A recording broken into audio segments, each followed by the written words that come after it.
eu queria te agradecer muito pelo convite aqui, pela oportunidade de estar aparecendo na tua página, estar trocando uma ideia contigo a respeito de um assunto que você gosta muito, você estuda muito, vem investindo tempo e grana nisso há muito tempo, né? Há alguns anos já. E aí hoje ter o teu convite aqui para dividir esse espaço contigo dentro da tua página, para mim é uma honra, tá? Então, primeiramente, obrigado.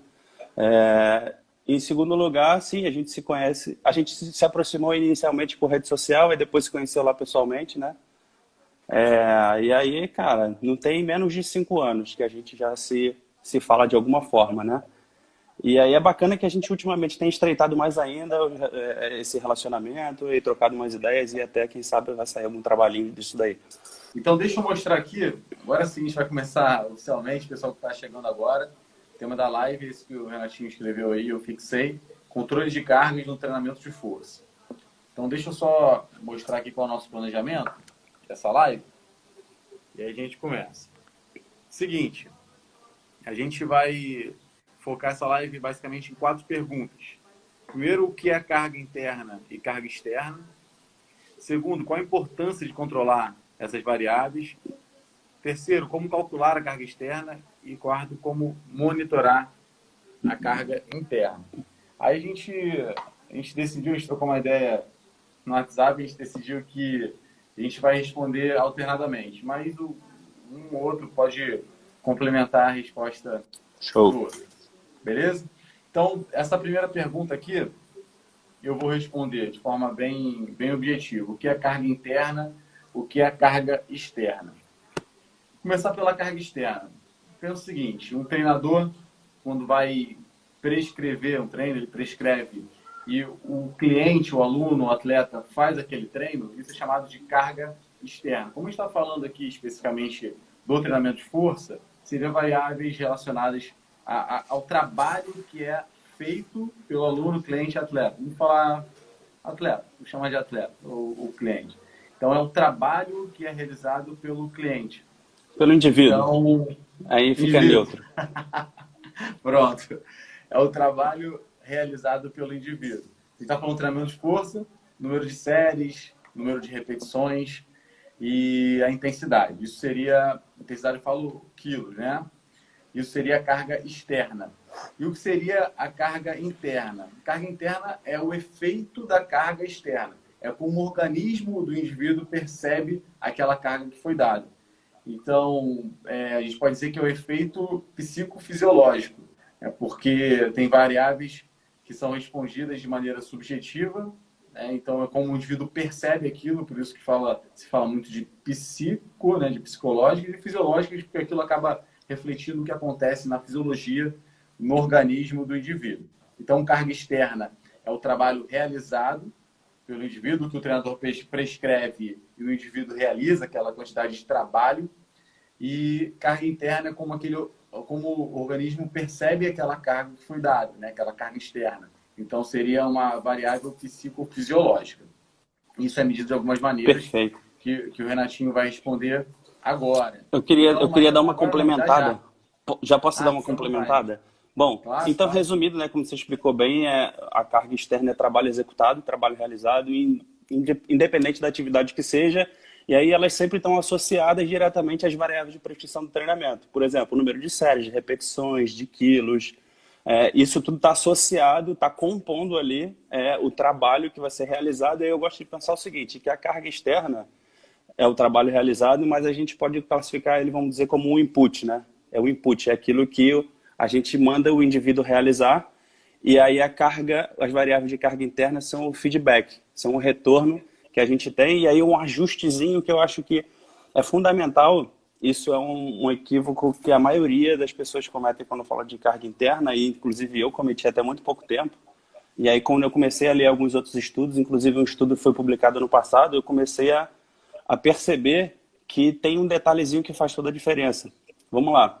A carga interna não necessariamente é sempre uma resposta fisiológica, uma resposta do indivíduo ao treinamento. Mas, primeira coisa, é uma resposta aguda, é aquilo que acontece durante o exercício.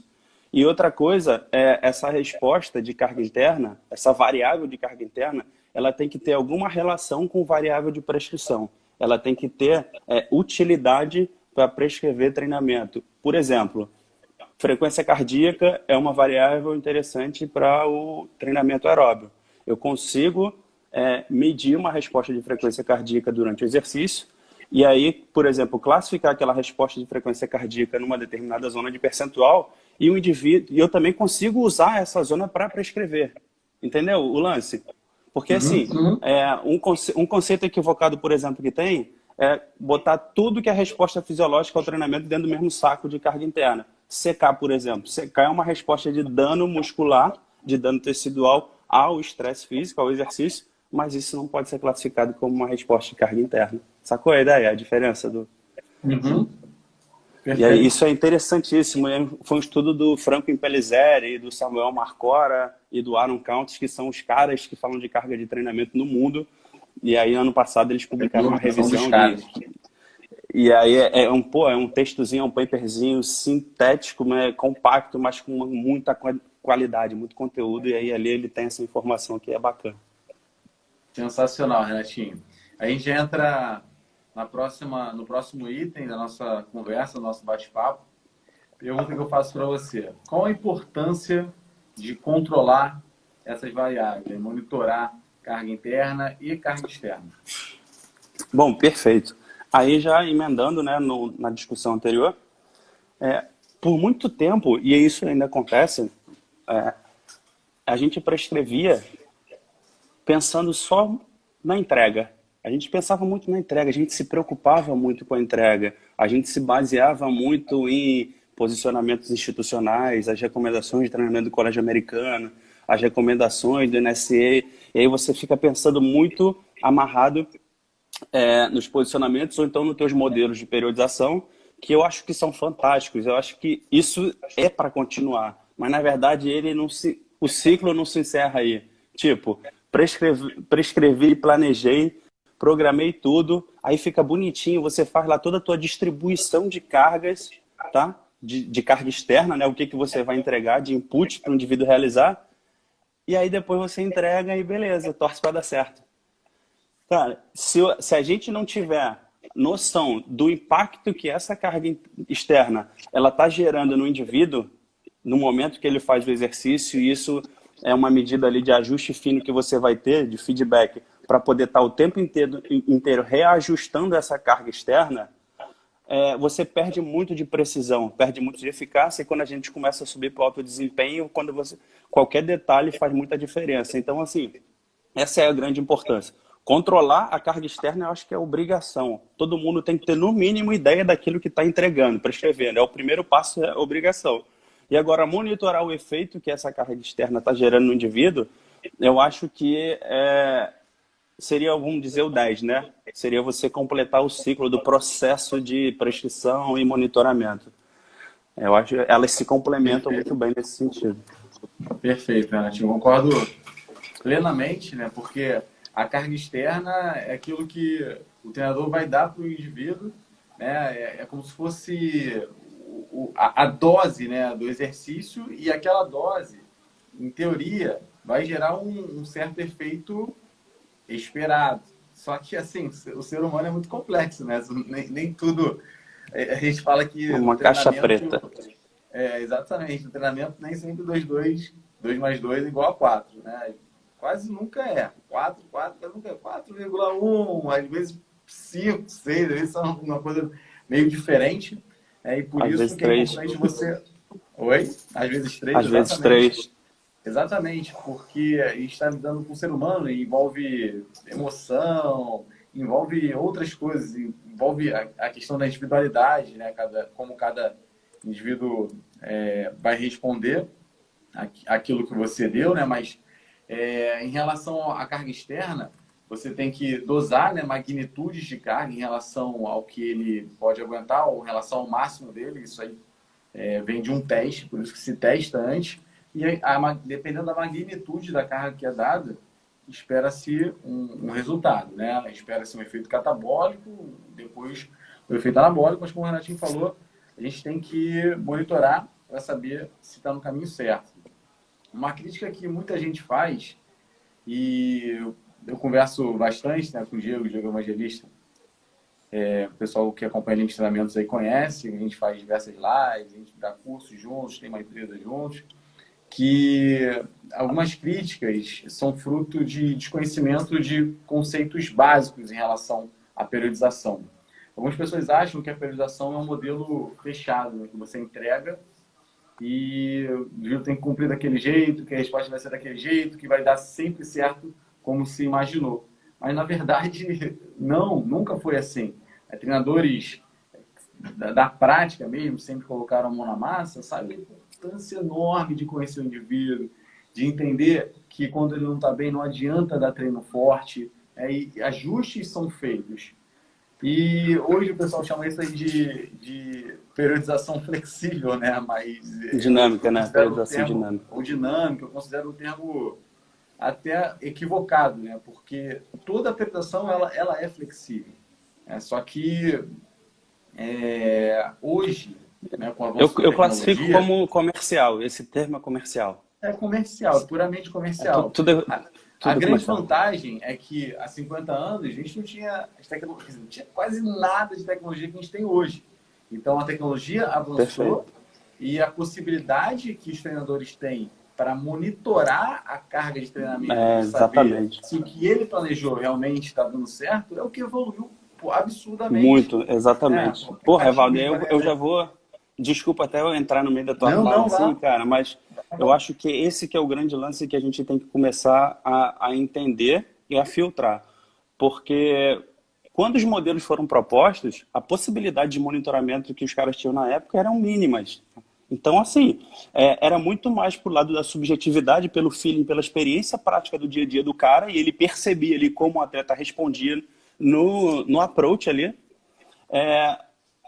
Só que hoje em dia a possibilidade tecnológica de monitoramento, as possibilidades aumentaram muito, tanto de aquisição quanto de processamento, de armazenamento de dados para te auxiliar na tomada de decisão. Mas eu acho que está perdendo um pouco a mão. Ó. Algumas pessoas estão se seduzindo tanto com essas questões que elas estão querendo monitorar tanto, fazer aquisição de tanto dado que não sabe direito o que fazer com esses dados, estão monitorando os dados que não fazem sentido para a modalidade e estão colocando isso como um puta aparato de circo para transformar aquilo ali num troço comercial e o pessoal de fora olhar para esse cara e falar: porra, que centro foda de treinamento, o cara faz tudo isso. Mas quando você vai ver o que realmente tem plausibilidade ali teórica, que vale a pena medir, o que tem validade, o que tem peso de evidência ali, que foi um instrumento testado e validado para realmente estar entregando alguma coisa de significado, isso é mínimo, cara. Eu postei um estudo esses dias criticando isso, uma revisão crítica, que ele mostra aí que os dispositivos comerciais disponíveis no mercado, quando você vai analisar friamente, de 5 a 10%, de 5 a 10% é aquilo que tem validação concreta na literatura. Então, assim, a tecnologia ela veio para ajudar muito, ela vai ajudar, está ajudando, mas a gente tem que ter muito critério para poder adotar essas tecnologias aí. Perfeito. Muita gente ainda está perdida, né? Muita gente está perdida. É muita informação, a saber selecionar essa informação, que é o grande diferencial, e saber como aplicar. Né? Esse é o grande diferencial. E mesmo assim, né, há muito tempo, não tendo essa base tecnológica que a gente tem hoje, muitos treinadores com grande experiência, muito provavelmente tinham um feeling e faziam um bom trabalho, faziam realmente o que deveria ser feito. Então você pega um treinador com grande feeling, grande experiência, trabalhando principalmente com esportes individuais, né? Porque se você, por mais que o cara tenha experiência, trabalha no futebol, um grupo de, sei lá, 40 indivíduos, é muito complicado, né? É bastante complicado. Então a tecnologia com certeza veio para ajudar. Essa é a ideia. E é isso que mudou, essa foi a grande evolução. Mas, de certa forma, o feedback, né, do atleta, no caso, a gente está falando agora do esporte de alto rendimento, ele sempre existiu. Né? O treinador sempre pegou esse feedback, sempre ajustou o programa, né, o planejamento, a essa resposta. Isso e a crítica que eu faço hoje é que o pessoal está começando a criticar ou querer abandonar os modelos simples que são consolidados e sempre funcionaram por uma coisa que é atrativa comercialmente e com validade questionável ainda. É muito recente, tem muita coisa que precisa ser testada e validada para realmente ser incorporado e a gente assumir que aquele troço é válido, eu posso substituir. O povo, eu preciso que ter mais leitura, velho, sabe? Tem que ter mais vivência. Tem gente chegando agora aí que tá querendo montar o circo lá e falar mal de percepção subjetiva porque é subjetivo e falando que outras medidas aí, outros dispositivos são muito mais precisos, sendo que o cara mal conhece a precisão do próprio instrumento que ele está medindo, a plausibilidade teórica daquela medida, enfim. Vamos avançar. Tem um ditado, Renato, que assim, erros terminológicos levam a erros metodológicos. Muitas pessoas, inclusive, falam assim, um modelo de periodização. Quando você fala modelo, parece uma coisa fechada, né? Mas, na verdade, por exemplo, o que foi proposto por Matveev não é um modelo, é uma concepção, que ela não só pode, mas como deve ser ajustada à realidade de cada um, de cada esporte, de cada treinador. Então, são detalhes que a base, né, o entendimento, o estudo profundo da base dá um entendimento maior do que deve ser feito. É o seguinte, a gente vai para o nosso terceiro item, e esse terceiro item eu que vou responder. A pergunta é, como calcular a carga externa, e a gente está falando de treinamento de força. Então, como calcular a carga externa no treinamento de força? Galera, a gente tem muitas formas de fazer isso. Das formas mais simples até as formas mais... Vou nem botar menos simples, né? Um pouquinho mais complexas. Então, pensa que quando a gente fala de carga externa, a gente está falando de dose. A gente pode fazer dose de uma forma muito simples e aplicável. Eu vou começar da forma um pouco mais elaborada e a gente vai tornando mais simples. Se a gente for pensar em dose, a gente tem que pensar em trabalho. Então, no fato de trabalho de treinamento de força, a gente pensa na manipulação das variáveis, como o Renato falou, né? Só que pegar essa variável e tentar esmiuçar bem para combiná-la e saber quanto exatamente a gente está dando de trabalho. Se a gente fosse fazer isso no treinamento de força, a gente teria que levar em consideração o número de séries, o número de repetições, a intensidade, ou seja, o quilo, né, a quilagem, e o deslocamento da barra em cada repetição. Sem contar, quando eu falo número de repetições, se você botar o número, poderia ser um pouco limitado também, porque a gente tem que pensar, levar em consideração a velocidade que está sendo executada a cada repetição. Se for pensar realmente em trabalho, eu posso fazer 10 repetições durando 20 segundos, ou posso fazer 10 repetições durando 40 segundos, 50 segundos. Então, se você botar precisamente, tem que levar em consideração o número de séries, o tempo sob tensão de cada repetição, né, e somar isso, o tempo sob tensão de cada série, a intensidade, pode ser em quilos, e o deslocamento, normalmente em metros, né? Então, só que isso na prática é um pouco complicado de se fazer, né? Como é que você vai ver o deslocamento de cada exercício, depois somar isso, botar tudo no bolo? Seria o perfeito, né? Mas sabe que isso é bem difícil. Então, na prática, como é que, dentro do que se pode fazer na prática, seria o controle ideal? Levar em consideração o número de séries, número de repetições e a sobrecarga. Se a gente fizer isso daí, já é bem completinho. Mas a gente sabe que, mesmo assim, na prática, fazer isso não é tão simples, né? Então, o que se faz normalmente é tornando um pouco mais fácil, tirando as variáveis. Então, a gente começou a falar o número de séries, número de repetições, intensidade, deslocamento. Aí tira o deslocamento, número de séries, repetições, intensidade. Aí, na prática, muito se faz é controlar o volume. Aí pega o número de séries e o número de repetições. Só que algumas pessoas ainda acham isso um pouco complexo. Então, na prática, muita gente acaba controlando o volume e pegando o número de séries. Beleza, né? A gente não está aqui para criticar. Eu falei qual o melhor cenário, mas o melhor, muitas vezes, é o que pode ser feito, né? Então, se o cara, às vezes, prescreve para hipertrofia e controla a dose só com o número de séries, é melhor do que não controlar e fazer tudo aleatoriamente.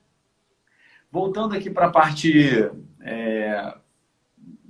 de como seria o melhor cenário, né? Se fosse pegar o número de séries, o número de repetições e intensidade, essa intensidade pode ser absoluta, pegando, de fato, quantos quilos o indivíduo está levantando lá na barra, e pode ser relativa também, né? Você multiplicaria por um percentual, por exemplo, 80%. Então, 3 séries de 10. Então, 3 vezes 10 vezes 80%.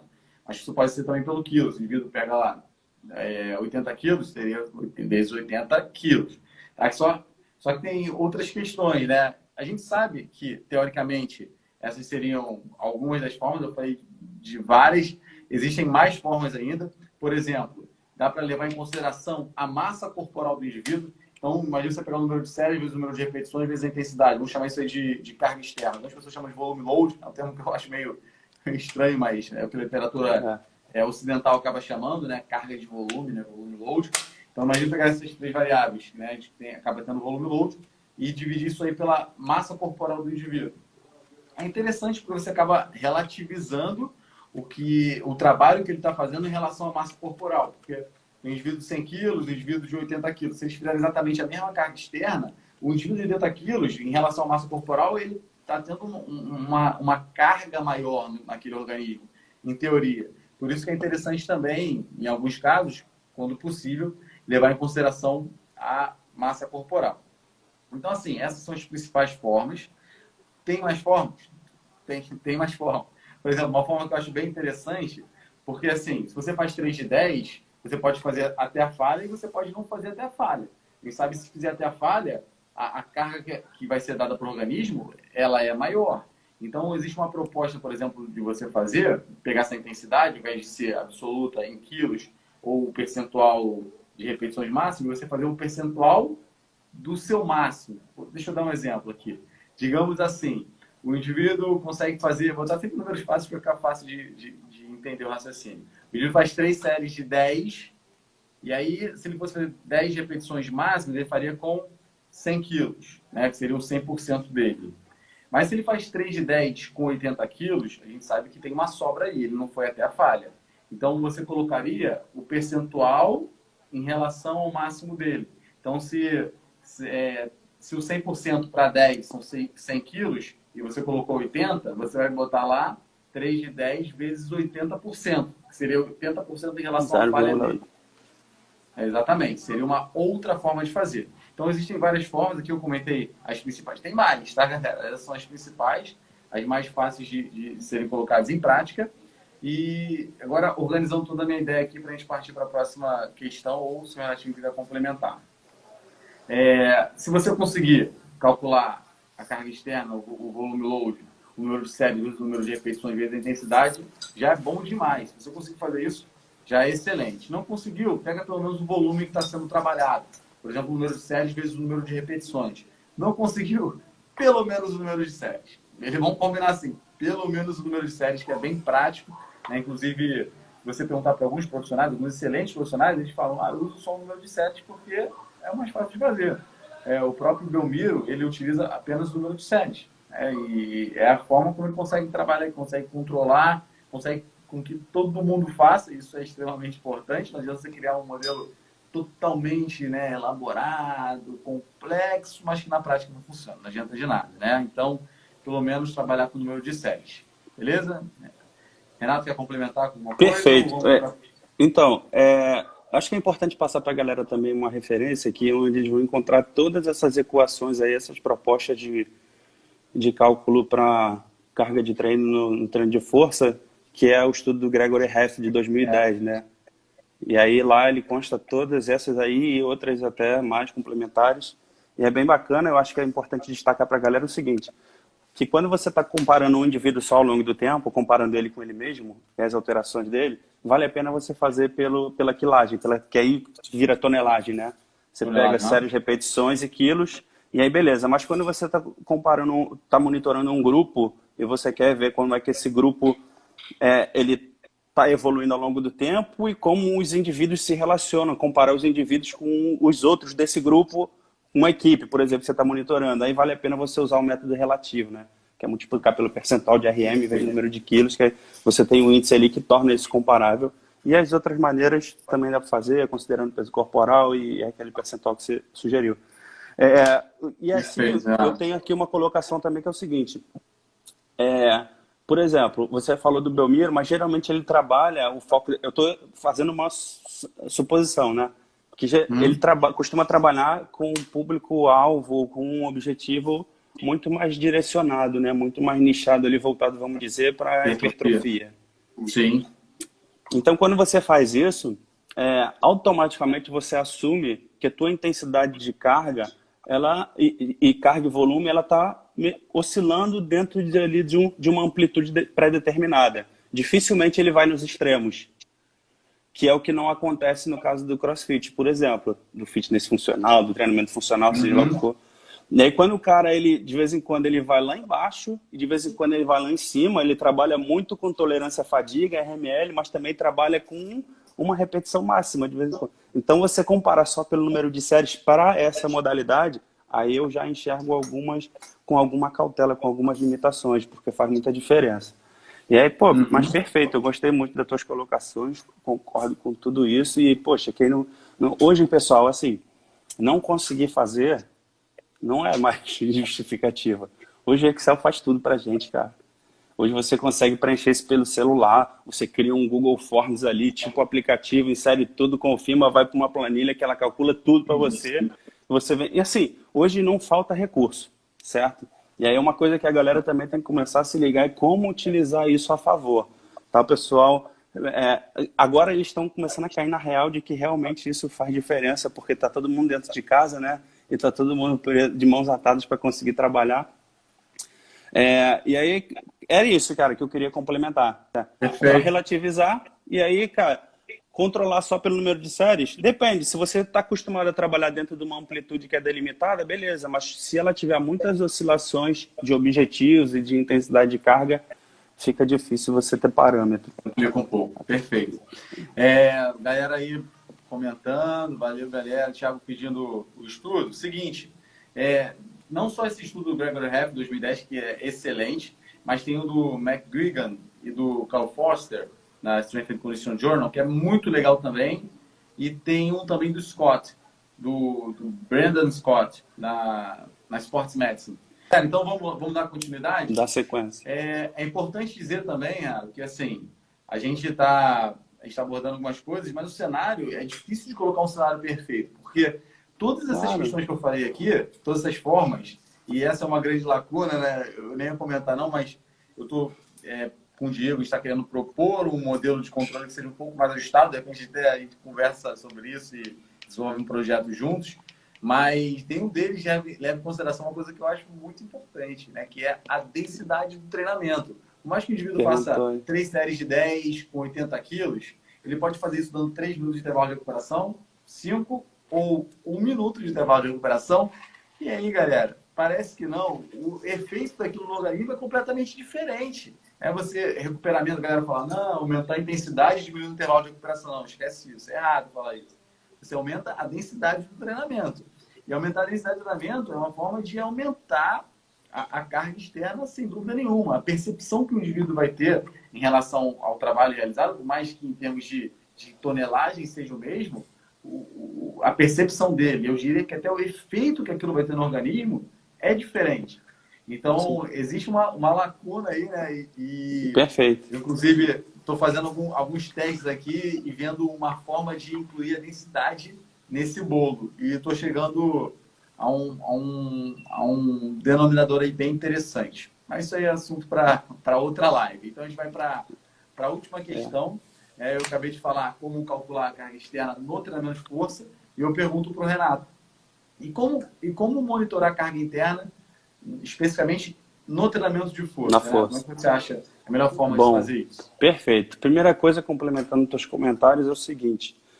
A gente nunca vai conseguir respostas completas e conseguir abordar um tema em toda a sua amplitude num post, numa live. Então, assim, galera, se a gente está falando aqui, está recomendando alguma referência, está citando algum estudo, quer entender melhor? Vai lá, cara, vai lá dentro, seja curioso, tenta entender melhor. Eu postei um negócio lá, pô, não muda a tua concepção ou comece a tomar decisão por causa de um post. Um post é só um alerta. Pô, vai lá na referência, todo post meu tem referência, vai lá na referência, pô, gostei desse assunto, quero entender melhor. E aí, entende isso tudo. Isso é fundamental, tá? Voltando para o assunto, carga interna. Como controlar a carga interna no treinamento de força? Bom, então, no treinamento de força, a coisa fica um pouco mais complexa do que no treinamento aeróbico, que a gente tem algumas outras ferramentas disponíveis. Por exemplo, a frequência cardíaca, que é facílima de monitorar, controlar percentual, estimar ali zona de treinamento que você está trabalhando e via energética e tudo mais. Mas quando você vai para a força, aí a força já bagunça o sinal de frequência cardíaca inteiro. Isso que a galera tem que entender, tá? Não dá para controlar a carga interna de WOD com frequência cardíaca. Porque no WOD você tem exercício de força, que é a resistência muscular localizada, faz exercício com o membro superior, faz exercício com o membro inferior, mudança de decúbito, e faz valsalva pra caramba. Então tudo isso bagunça muito a tua resposta cardiovascular, a tua frequência cardíaca, ela vai lá para cima, e não necessariamente essa é a carga interna que está sendo representada, que o teu organismo está sentindo, ele está sofrendo na hora pela aquela quantidade de peso que você está levantando. E aí agora vamos lá para... Beleza, então, falou mal da frequência cardíaca, então o que presta? Bom, eu tenho algumas alternativas aqui, eu vou até ver se eu consigo abrir para vocês. Primeiro, assim, uma ferramenta universal que vem sendo proposta desde a década de 50, 60, pelo velhinho que faleceu esse ano, que eu fiquei triste pra caramba, que foi o Gunnar Borg. Ele fez um trabalho brilhante. Se a gente pode falar que no meio da ciência dos esportes tem uma coisa que todo mundo usa, todo mundo cita, é a escala de percepção de esforço, e a concepção dessa escala foi um trabalho extremamente complexo, né, em várias etapas. Quem lê o livro dele consegue entender isso. Não é simplesmente dar uma nota de 0 a 10 aí. Não é simplesmente Apesar isso. de ser algo relativamente simples, né? Então, eu acho que... O racional por trás é complexo. Sim, o racional por trás é muito complexo, e eu acho que essa era uma das propostas, né? Tornar uma coisa complexa simples para que ela possa ser empregada no dia a dia. Mas empregada com responsabilidade, com conhecimento. E aí sim, a escala de percepção de esforço é uma alternativa para controlar a carga no treinamento de força. Mas só que ao longo dos anos, esses modelos eles vieram se ajustando, outros modelos vieram sendo propostos, até porque a escala de percepção de esforço ela foi concebida muito baseada em exercícios aeróbios, né? Muitos exercícios cíclicos em relação com resposta fisiológica e com resposta às vezes em limiar, ou acima de limiar, abaixo de limiar. Agora, quando a gente vai para a força, a gente não tem essas sensações, né? Não dá tempo de você entrar no limiar e começar a ter dificuldade para falar, para classificar. Não dá tempo. Na força é muito rápido. Então, outras propostas vieram surgindo, dentre elas a escala de Omni-RAS, né? Que é uma escala de percepção de esforço voltada para o treinamento de força. E é onde você classifica também de 0 a 10, tem uma escalinha ali do indivíduo levantando uma carga, né? Fazendo esforço. A barra vazia no início, a barra vai aumentando, aumentando. Então, fazendo essa analogia, né, do esforço com a carga, com a intensidade de carga, as notas aumentando, essa escala é validada e é amplamente utilizada no treinamento de força. Ou seja, essa é uma alternativa, a escala de Omni-RAS, para você justamente... Por Robertson, 2003. Para você mensurar ali o efeito que o treinamento de força tá gerando em cima do sistema fisiológico do indivíduo e como ele está percebendo isso. E é isso que eu acho fundamental. Então, a gente tem que começar a escutar mais os indivíduos. Você tem que começar mais a escutar os indivíduos, os atletas, os alunos, escutar você mesmo, escutar mais o seu corpo. Porque o pessoal hoje está muito acostumado está muito doutrinado a só querer ficar olhando para o dispositivo, ver o que está acontecendo, e está esquecendo de olhar para dentro dele e ver como ele está percebendo isso. E aí uma das alternativas é essa. Tem a percepção de esforço aqui de uma forma mais didática, validada. Eu vou mostrar a tela do meu computador. Validada recentemente pelo Ramírez para ser utilizada no CrossFit, né, onde tem a escala de cores, você tem a EVA ali, a escala visual analógica, as expressões, as classificações, os números. Então, ela é extremamente didática para você usar no teu dia a dia, mas, como eu falei, a força também tem o Omni-RAS. E aí, beleza, você tem essa escala de percepção. Deixa eu voltar aqui para mim, porque eu só fico olhando para a tela. E aí eu acho que uma estratégia que surgiu recentemente, que eu vou abrir aqui também para vocês, que é bem interessante. Cadê? Foi em 2016, pelo Helms, que é a escala de repetição de reserva. Que aí começa a ficar uma coisa um pouco mais precisa, ainda que seja subjetiva, a gente consegue ter uma precisão um pouquinho melhor do que simplesmente o cara entender de 0 a 10, olhando para aquela escalinha ali de OmniRest, por exemplo, da carguinha aumentando, a barra envergando, o cara com a carinha de esforço. Mas quando você vem para a escala de repetição de reserva, que eu vou abrir ela aqui, aí fica mais fácil do indivíduo, até sem experiência, ele começar a classificar melhor. Por exemplo, quando o indivíduo lá ele está no máximo dele, no máximo esforço, a nota 10, ele não, seria o máximo, seria na falha, né? Ele não conseguiria mais fazer nenhuma repetição. Agora, para o indivíduo dar um 9, a escala de percepção de esforço dele é 9 ali. De 1 a 10, ele vai responder 9 quando ele perceber que daria para fazer mais uma repetição ali, uma repetição remanescente. E aí vamos lá, aí o cara agora fez lá, pô, fiz 10 repetições, mas senti que cabia mais 2. Pô, então a nota dele vai ser 8, ó lá, porque tem 2 repetições. Então, é a escala de repetições de reserva. Ela é baseada, a nota dela é baseada em quantas repetições você teria ali de reserva para ter capacidade de executar. Eu acho que essa escala é fantástica, ela ainda é recente, pouca gente utiliza, mas é uma alternativa interessante para monitorar a carga interna, para fazer...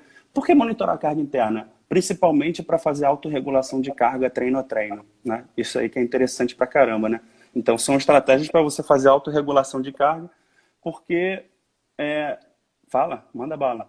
Quer falar? Então, Renato, é importante falar que muita gente usa e não sabe. Essa escala ela é validada até 8 repetições. Depois de 8 repetições, ela fica zoneada. Eu fiz até uma live com o Diego semana passada. A gente até publicou ontem no YouTube, né, no canal do YouTube da Lean Instrumentos. Se a galera quiser acompanhar lá, E foi para back squat, né?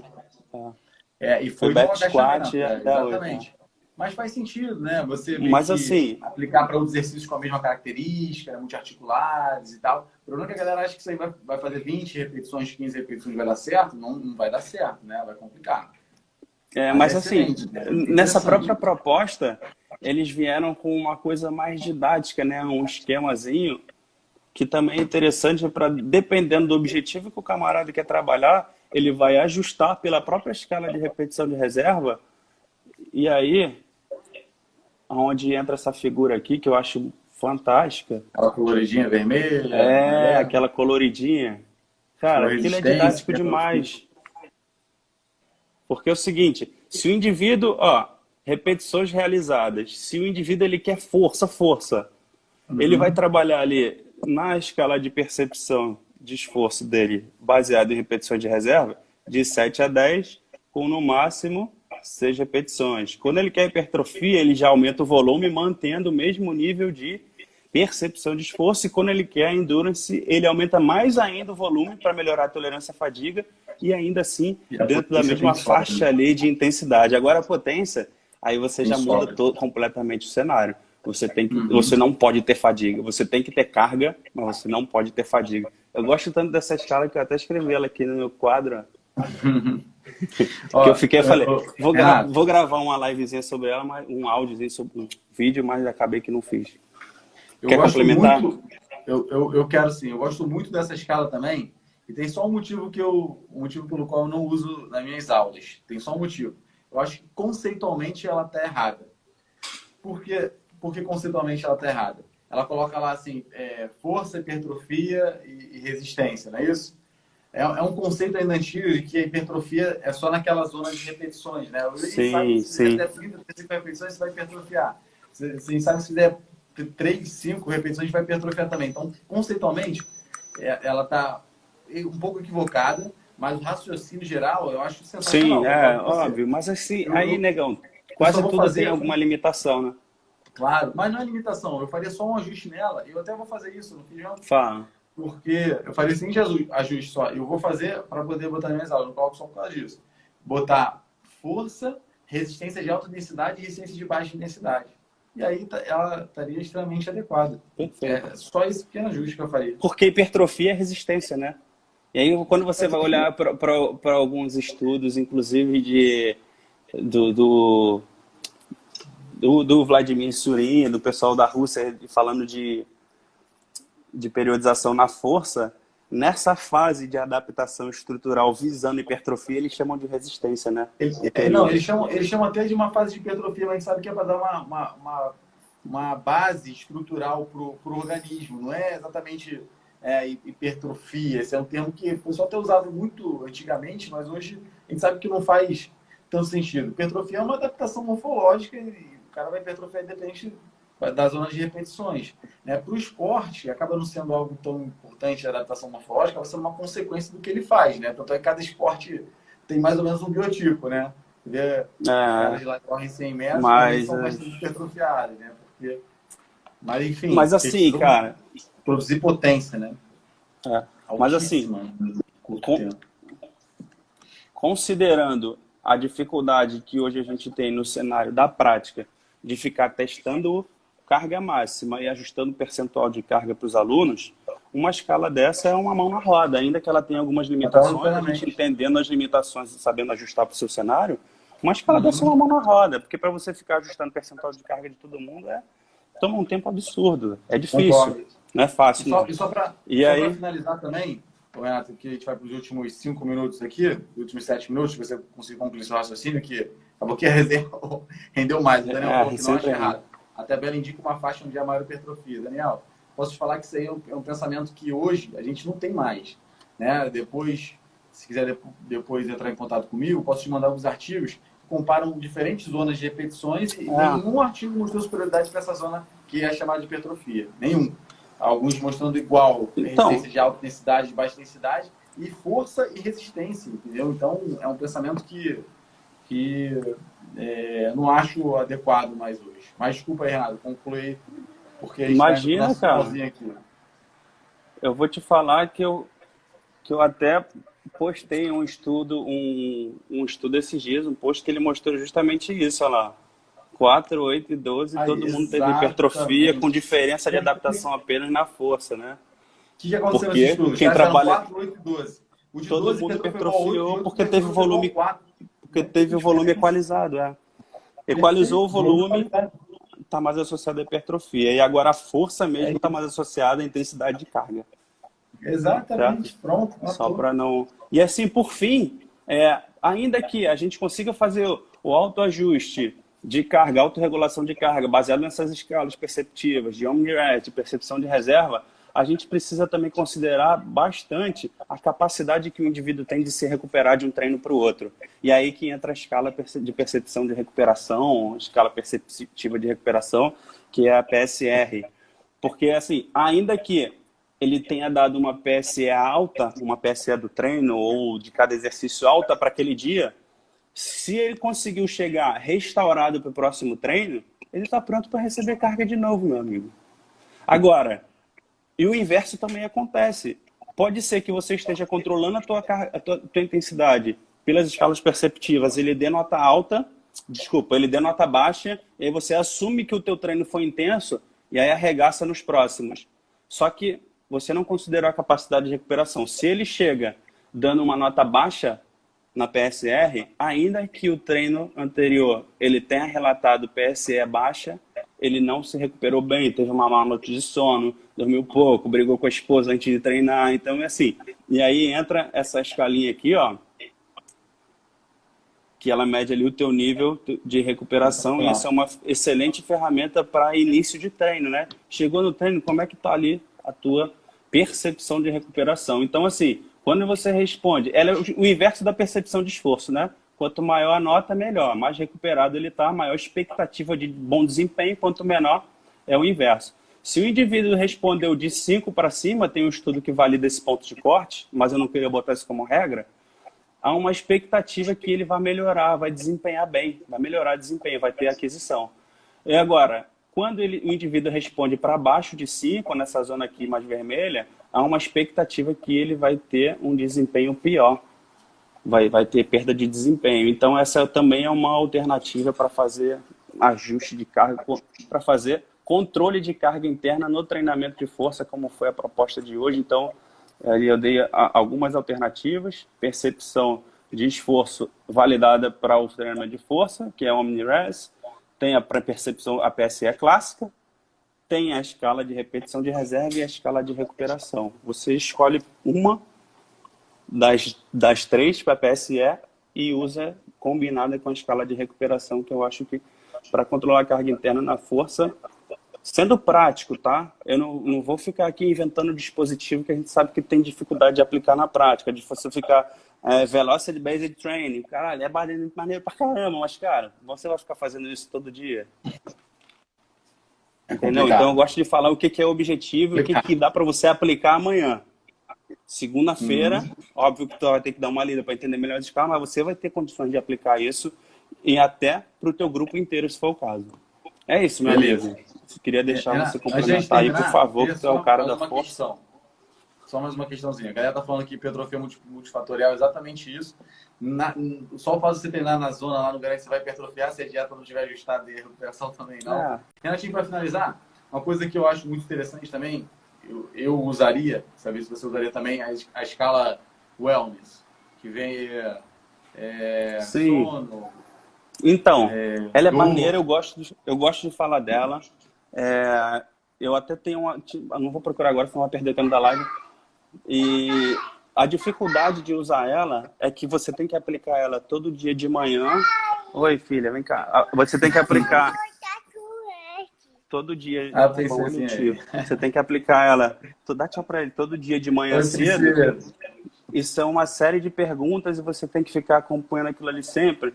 Dá um pouquinho mais de trabalho, mas seria o ideal. Seria o ideal. Entendeu? Eu gosto bastante, mas assim, eu trouxe a PSR porque ela é uma coisa mais viável. O cara chegou para treinar, mas que a PSR ali na hora você faz a autorregulação de carga. Em vez de você ficar fazendo o wellness todo dia, o well-being, né? O well-being todo dia de manhã, coletando várias questões e monitorando. Sensacional. Renatinho, podemos encerrar então, né? 30 segundos. Não, só tenho a agradecer, meu amigo. É isso aí. Fiquem à vontade para procurar a gente lá. A gente está sempre aberto, passando conhecimento, passando conteúdo assim, abertamente pelos grupos, pelos contatos. E é isso, pessoal. Espero que tenha contribuído aí para o entendimento de vocês nesse cenário. Vamos tocar. Renato, mais uma vez, muito obrigado. Galera, um abraço para todos. Boa noite. Tchau, tchau. Valeu, meu amigo. Valeu, Renato.